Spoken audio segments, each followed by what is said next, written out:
నిజామాబాద్ జిల్లా దర్పల్లి మండలం సీతాపేట్ గ్రామంలో నూతనంగా నిర్మించిన శ్రీ పద్మావతి గోదాదేవి సమేత శ్రీ వెంకటేశ్వర స్వామి ఆలయ విగ్రహ ప్రతిష్టాపన మహోత్సవంలో శనివారం నిజామాబాద్ రూరల్ ఎమ్మెల్యే భూపత్ రెడ్డి పాల్గొన్నారు. సందర్భంగా ఆలయంలో స్వామివారిని దర్శించుకున్నారు. అంతకుముందు ఆలయానికి విచ్చేసిన ఎమ్మెల్యేను ఆలయ కమిటీ సభ్యులు గ్రామస్తులు సాదరంగా స్వాగతం పలికారు.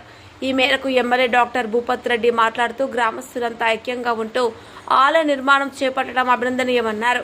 ఆ భగవంతుని ఆశీస్సులు ప్రజలపై ఉండాలని ఆకాంక్షించారు.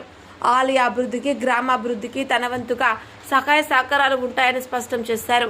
కార్యక్రమంలో కాంగ్రెస్ పార్టీ దర్పల్లి మండల అధ్యక్షులు ఆర్మూర్ చిన్న బాలరాజ్, సర్పంచ్ ఫోరం మండల అధ్యక్షుడు శ్రీనివాస్, మాజీ ఐడీసీఎంఎస్ చైర్మన్ సాయిరెడ్డి, పొలసాని శ్రీనివాస్, రామచందర్ గౌడ్, ఆయా గ్రామాల సర్పంచులు, కాంగ్రెస్ పార్టీ నాయకులు, కార్యకర్తలు తదితరులు పాల్గొన్నారు. దృశ్యం న్యూస్ ప్రతినిధి ప్రసాద్, దర్పల్లి మండలం. గ్రామస్తులందరూ కూడా చందాలు వేసుకొని మరి ఈరోజు ఆ దేవదేవుని యొక్క వెంకటేశ్వర స్వామి యొక్క ఆలయ నిర్మాణాన్ని పూర్తి చేసుకుని ఆ విగ్రహ ప్రతిష్టాపన చేసుకుని రథస్తంభాన్ని కూడా మరి నిర్మించుకొని మరి ఇక్కడ చేస్తున్నటువంటి ఏదైనా ఫంక్షన్ ఉందో, ఇది కార్యక్రమం ఉందో, దీనికి మరి అందరికి కూడా శుభాభినందనాలు. మరి ఈ ఇక్కడ మొత్తం కూడా ఒక పండుగ వాతావరణం ఉంది.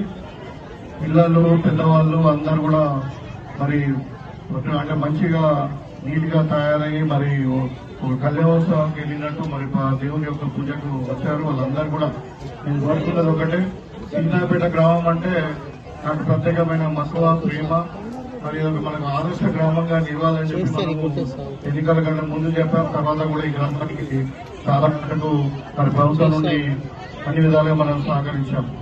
సో ఈ సందర్భంగా మరి ఎవరైతే ఈ టెంపుల్ కమిటీ కానీ గ్రామ పెద్దలందరూ కూడా ఇంత చక్కటి టెంపుల్ దేవాలయాన్ని ఇక్కడ నిర్మించుకొని మరి ఈ కార్యక్రమం నిర్మించుకోవడం అనేది చాలా గొప్ప విషయం. మరి ఈ సందర్భంగా ఈ కార్యక్రమంలో పార్టిసిపేట్ చేసినటువంటి మహిళలు, మరి పెద్దవాళ్ళు అందరూ, పిల్లలందరూ కూడా మరి ఆ దేవుని యొక్క ఆశీస్సులు మరి ఉండి మరి దేవుని దయతో మీరందరూ కూడా పిల్ల పాపలతోని, ఆయుష్ ఆరోగ్యాలతోని, పాడి పంటలతోని, సుఖ సంకలతోని సీతాపేట గ్రామంలో కూడా ఉండాలని చెప్పి మరి ఆ దేవుని ప్రార్థిస్తూ